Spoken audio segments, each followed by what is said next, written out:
The elevator screamed to a halt between the 47th and 48th floors, lights flickering like a dying heartbeat, metal groaning as if the building itself had inhaled and forgotten how to breathe. Inside that steel box, a small child clutched his school backpack, tears sliding down his cheeks as the air grew heavy and time slowed into something terrifyingly quiet. Above him was the power of a city, below him the depth of a shaft no one ever wanted to see, and around him there was only darkness.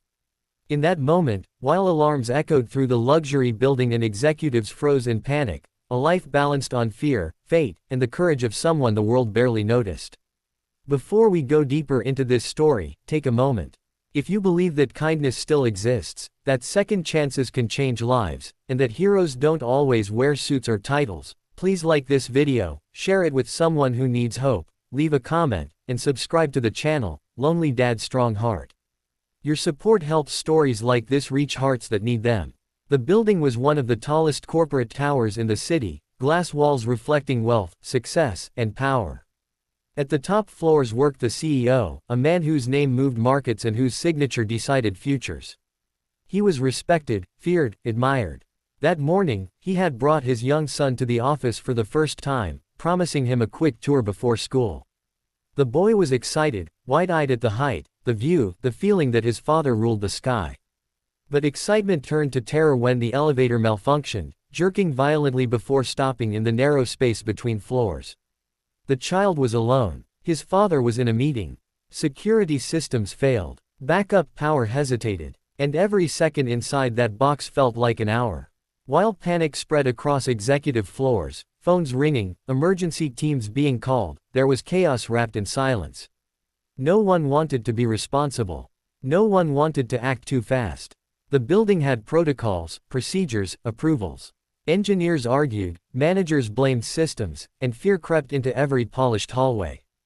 The CEO stood frozen, his power suddenly useless, his voice cracking as he demanded answers that did not come quickly enough. His son's life was trapped behind metal and rules. Far below, near the service corridors where sunlight rarely reached, worked a janitor named Elias. He had cleaned that building for over 20 years. His hands were rough, his back permanently bent, his name unknown to most. People passed him without seeing him, stepping around his mop bucket as if it were invisible. Elias knew the building better than anyone. He knew its sounds, its vibrations, the way elevators breathed inside. When the alarm echoed through the lower floors, Elias stopped. He felt it, not just heard it. Something was wrong. Elias had lost his own child years ago. An accident. A moment too late. A decision he would replay every night until sleep finally took him. Since then, life had become routine, quiet, heavy. Work, clean, go home, repeat. No one asked about his past. No one cared. But when he heard that a child was trapped in the elevator, something ancient and painful woke up inside him. He didn't wait for permission. He didn't ask who the child was. He only knew that a small life was scared and alone. The emergency team arrived but hesitated. The elevator was stuck in a dangerous position. The shaft was unstable. Standard rescue would take time. Time the child did not have as oxygen thinned and panic grew.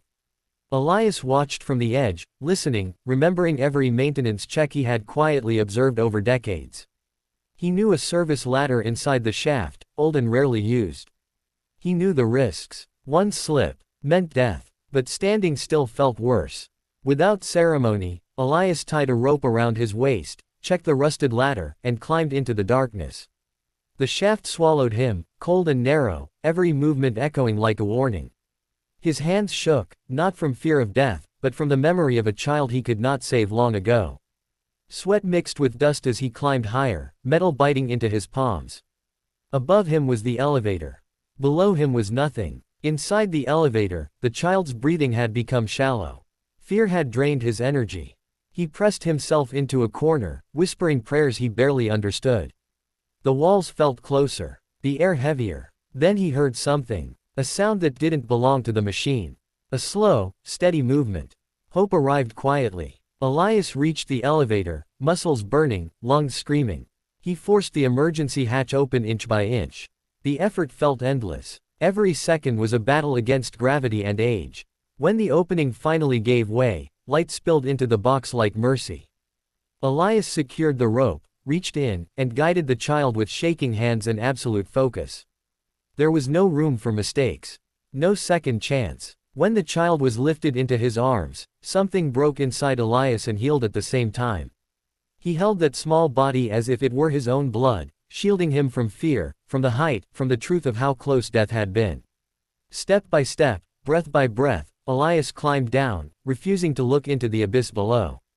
Pain screamed through his body, but he did not stop. When they reached safety, the building erupted. Relief crashed through the halls like a wave.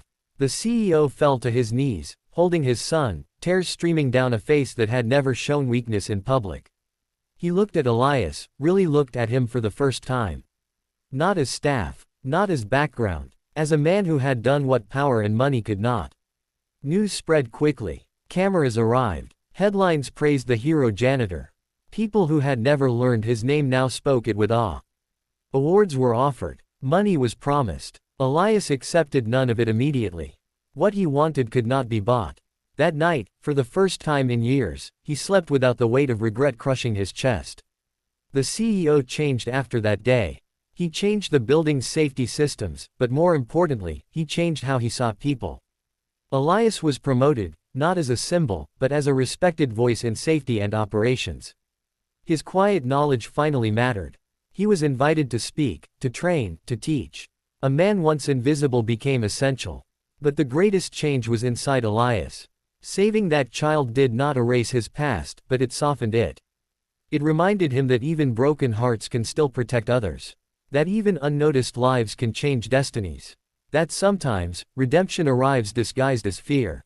As the years passed, the child grew up knowing his life had been saved by courage, not wealth. He visited Elias often, listening to his stories, learning humility from the man who climbed into darkness so he could live in light. If this story has reached your heart, if it reminded you that heroes are often hidden among us, please take a moment now.